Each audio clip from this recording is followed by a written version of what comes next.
Narito ang ulo ng mga balita sa mga oras na ito.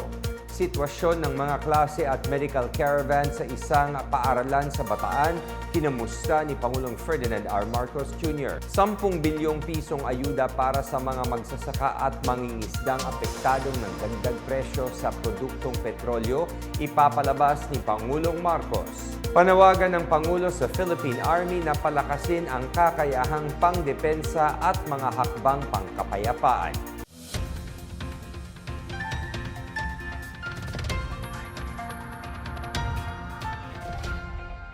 Ako po si William Theo para sa PNA Headlines.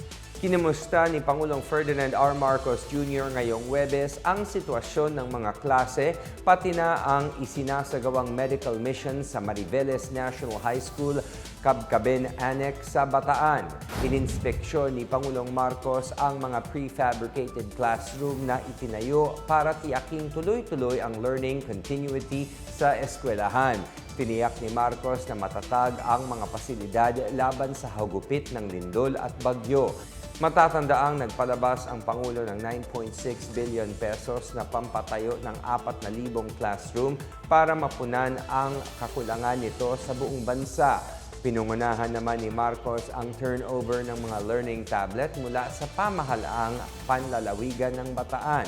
Inobserbahan din ng Pangulo ang paggamit ng SEPTO Learning Management System, isang plataforma para sa blended learning.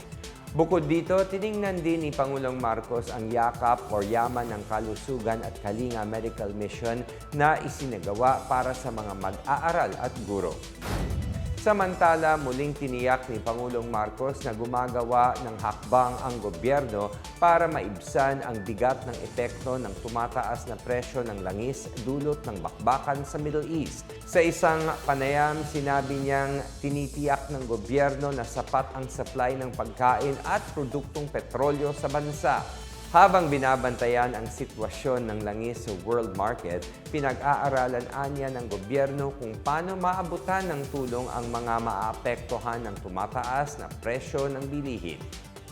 Samantala, ibinalita ng Malacanang na iniutos ng Pangulo na maglabas ng tinatayang 10 bilyong piso para tulungan ang mga magsasaka at mangingisdang apektado ng pagtaas ng presyo ng produktong petrolyo. Sinabi ni Executive Secretary Ralph Recto na iniutos ito ng Pangulo para maisama ang mga magsasaka at mangingisda sa mga makikinabang sa programang fuel subsidy ng gobyerno.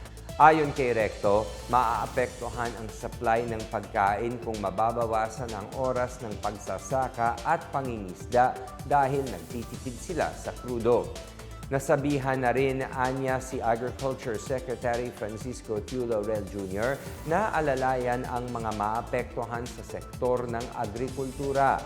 Naunang humingi ang Department of Agriculture ng 10 bilyong pisong pondo na pang-ayuda para sa mga magsasaka at mangingisda dahil sa tumataas na presyo ng krudo. Kukunin ito mula sa Presidential Assistance for Farmers and Fisherfolk Program na mailalabas sa second or third quarter ng 2026.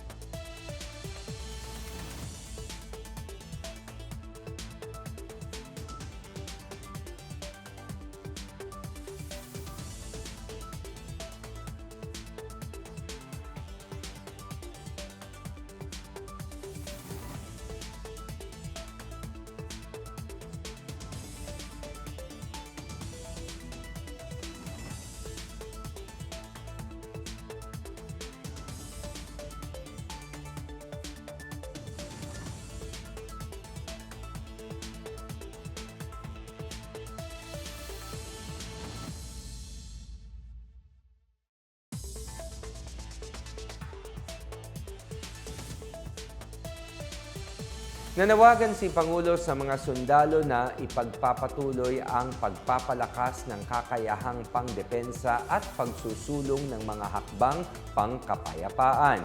Sa ginanap na ika-129th Founding Anniversary Celebration ng Philippine Army sa Taguig City, kinilala ni Marcos ang kahalagahan ng ahensya bilang haligi ng kalakasan tungo sa seguridad at kaunlaran ng bansa.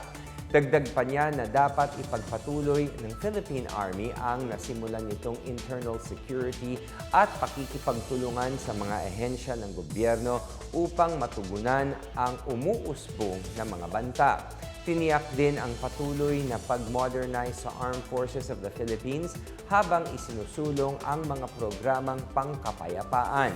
Binigyan diin sa pagtitipon na may temang ang inyong matatag na hukbong katihan ang mahalagang tungkulin ng Philippine Army sa pagpoprotekta sa seguridad, pagsuporta sa mga hakbang ng pamahalaan at pagpapalakas sa disaster response capabilities ng bansa.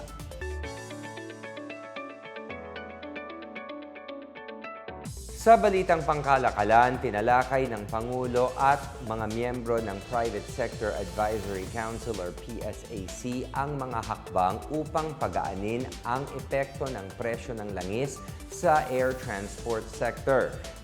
Sa meeting, inalam ni Marcos at ng PSAC ang ilang paraan para mabawasan ang epekto ng krisis sa langis at matiyak ang operational stability at minimal disruption sa mobility at supply chain sa air transport.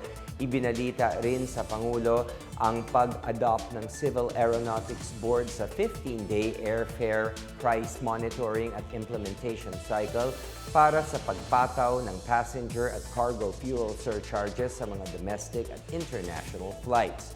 Bukod dito, inaprubahan ng Civil Aviation Authority of the Philippines or CAAP ang bawas sa passenger service at airport navigation charges sa mga government-operated airports. Sa pamamagitan ng mga ito, mapoprotektahan ang mga pasahero maging ang mga negosyo sa mga biglaang pagtaas ng airplane tickets.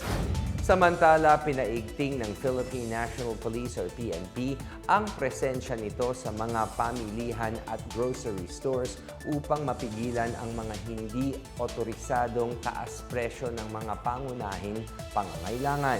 Ayon kay PNP Chief Jose Melencio Nartates Jr., ang hakbang ng ahensya ay ipapatupad sa pakikipagtulungan sa Department of Trade and Industry at mga lokal na pamahalaan.